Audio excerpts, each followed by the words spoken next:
Ang programang ito ay rated SPG. Striktong patnubay at gabay ng magulang ang kailangan. Maaaring may masiselang tema, lengguwahe, karahasan, sexual, horror o droga na hindi angkop sa mga bata. Dahil sa buong nalalaman ni Giselle ay talagang porsigido siya na makausap ang kanyang anak. Dito na nga kinausap niya ang kanyang asawa at talagang sinabi niya dito na tutulungan siya para dito kay Justine. Pero hindi nga ito matulungan kung saan si Justine nga mismo ang nagsabi na ayaw niyang makita itong kanyang inang si Giselle dahil sa hindi niya matanggap-tanggap sa kanyang sarili na ipinamimigay siya, buti na lang daw na talagang ipinalaglag siya kaysa sa ipinamigay siya dahil mas masakit iyon.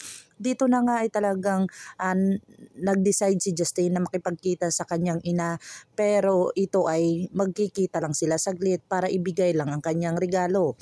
Ang regalong ibinigay ni Giselle noong 4 na taon siyang nag-birthday at kung saan inilagay dito ni Giselle sa kanyang ulo, at dito na sinabi at sinumbat ni Justine ang lahat ng kanyang mga hinanaing dito sa kanyang ina, kung saan talagang pinaintindi ni Annalyn sa kanya kung ano ang nararapat at di nararapat.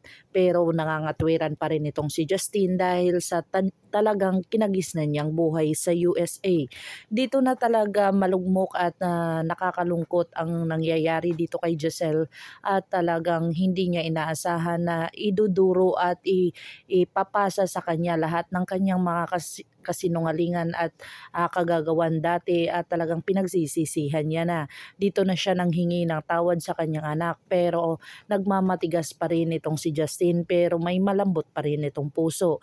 Dito na nga ay talagang niyakap ni Annalyn ang kanyang tita na kung saan napaka-tindi ang mga pangyayari at talagang narinig niya mismo sa kanyang anak ang kanyang mga hindi dapat na malaman o matanggap na mga sinasabi, dahil talagang itong si Justine ay napakatigas na ng kanyang puso dahil nabulag na ito sa pagmamahal at talagang galit na lang ang nasa kanyang puso.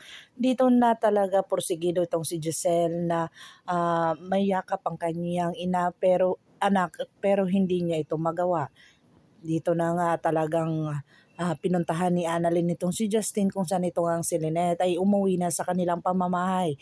Ikinagulat ni Lynette ang mga pangyayari na kung saan tumawag na naman itong si Zoe sa kanya kay Dr. Carlos Benitez. Dito na ipinagtataka na naman ni Dr. Lynette ang lahat ng mga pangyayari, at talagang prosigido itong si Lynette na sabihin dito kay Chang Susan, at talagang maraming sinasabi sila ni Chang Susan kasi imposible daw. Dito na nga kaya mamumuo na naman ang mga palaisipan ni Lynette na talagang may kinalaman or talagang kaugnayan nitong si Dr. Carlos Benitez at saka si Zoe. Pakakabangan natin ang mga susunod pa na episode na ito. Ngabot kamay ng pangarap. If you like my story, please like, share, and subscribe para ma-update po kayo sa mga susunod pa. Yun lamang po at maraming salamat.